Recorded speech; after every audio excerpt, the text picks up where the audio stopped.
Assalamualaikum warahmatullahi wabarakatuh. Kami dari kelompok 2 ingin mempresentasikan perkembangan politik dan ekonomi pada masa pemerintahan Presiden Abdurrahman Wahid dengan kelompok beratas nama saya Catur Prasetyo, Saya Arya. Saya Andriani. Dan saya Angelina Sariti. Perkembangan politik. Perkembangan politik dan ekonomi pada masa pemerintahan Presiden Abdurrahman Wahid. Latar belakang masa pemerintahan Abdurrahman Wahid atau lebih dikenal dengan panggilan Gus Dur terjadi setelah sebelum jabatan tersebut dipegang oleh B.J. Habibie. Pada masa pemerintahan Presiden adalah Wahid bisa dikatakan mengalami kemajuan dan berperan kemunduran. 1. Dalam bidang politik. 1. Pergantian nama Irian Jaya menjadi Papua. Irian Jaya berubah nama menjadi Provinsi Papua pada tahun 30 Desember 1959. Saya berkunjung ke Provinsi Papua. Alasan Abdurrahman Wahid mengganti nama Irian Jaya Papua yang paling utama adalah kata Irian Jaya dalam bahasa Arab adalah telanjang-telanjang. Sejarah nama Irian Jaya berasal dari pedagang Arab yang sampai di Papua dalam keadaan telanjang. Sehingga kata Irian Jaya mengandung kisah yang jelek sehingga harus diubah. Alasan lain dari pergantian nama Irian Jaya menuju Papua adalah ingin menghadirkan kembali serta menguatkan kepercayaan Papua kepada pemerintahan pusat. 2. Presiden membubarkan beberapa departemen yang dianggap tidak memiliki kinerja baik seperti departemen yang penerangan dan departemen sosial. Dekret Presiden yang membahas mengenai pembubaran parlemen dikeluarkan berdasarkan pendapat Presiden yang menganggap lembaga tersebut tidak bekerja dengan maksimal.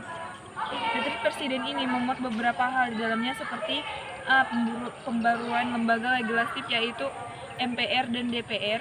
B. Mengembalikan kedaulatan tertinggi dengan rakyat yang mempercepat pelaksanaan pemilu serta menargetkan selesai dalam kurun waktu 1 tahun. C. Membubarkan salah satu partai politik yaitu Golkar. Tindakan ini dilakukan sebagai salah satu bentuk perlawanan atau tidak setuju sidang istimewa MPR. Salah satu pernyataan Gus Dur mengenai pembubaran MPR dan DPR ini menjadi salah satu pernyataan yang paling disorot.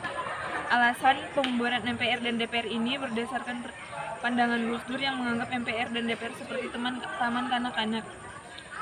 Pada masa pemerintahan Abdurrahman Wahid atau lebih tepatnya pada tahun 2001 dikeluarkan beberapa kebijakan yang dianggap kontroversial antara lain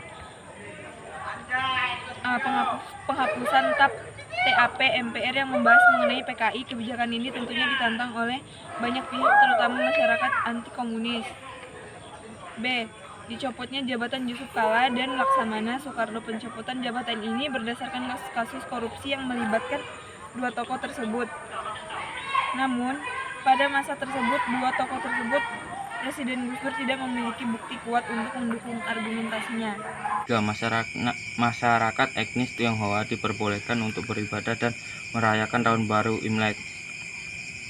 Selama Orde Baru berkuasa, etnis Cina tidak diakui sebagai suku bangsa dan dikategorikan sebagai non-pribumi. Struktur politik kebangsaan Orde Baru etnis diharuskan mengasilimasi diri dengan suku-suku mayoritas di tempat mungkin mereka. Misalnya jika seorang Cina tinggal di Bandung, mereka harus jadi orang Sunda. Menurut Begawan Antropologi Jasmes Danajaya, kebijakan itu berdampak lebih jauh daripada sekedar bergantian nama atau agama. Perlahan orang Tionghoa benar-benar melakukan jati dirinya. Masa-masa suram itu akhirnya berakhir kalau revolusi bergulir pada tahun 1998. Dalam masa bangkitnya yang sangat singkat, Presiden Habibie menerima Impres nomor 28 tahun 1998 membatalkan aturan-aturan diskriminatif terhadap komunitas yang lain. Trans ini juga berisi penghentian penggunaan istilah pribumi dan non-pribumi dalam penyelenggaraan pemerintah. Dalam konsep kebangsaan Gus Dur tak ada yang namanya pribumi dan non-pribumi. Dikotomi secara itu adalah kesalahan dan gara-gara itu komunitas Cina dimanfaatkan dari nasionalisme Indonesia. Bagi Gus Dur tak ada yang namanya terutama masyarakat asli di Indonesia, karena bangsa Indonesia dibentuk oleh pribumi perpaduan 3 ras, yakni Melayu, Astron, Malaysia, dan Cina. Ia sendiri mengatakan dirinya adalah keturunan blasteran Cina dan Arab. 2. Dalam bidang ekonomi. 1. Penerapan otonomi daerah. Pengamatan politik Andi Malaragen berpendapat bahwa sampai sekarang pemerintahan Gus Dur belum juga melahirkan berbagai ketentuan dan prosedur kepada daerah untuk melaksanakan otonomi daerah sebagaimana yang tertuang dalam UU nomor 22 tahun 1999 tentang otonomi daerah dan UU nomor 28 tahun 1999 tentang perimbangan keuangan pusat daerah.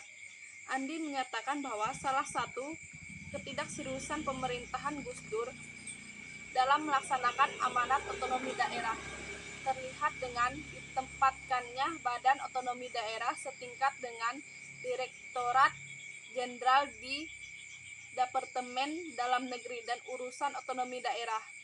Padahal sebelumnya kedudukan Badan Otonomi Daerah setingkat Kementerian Negara, kata Andi.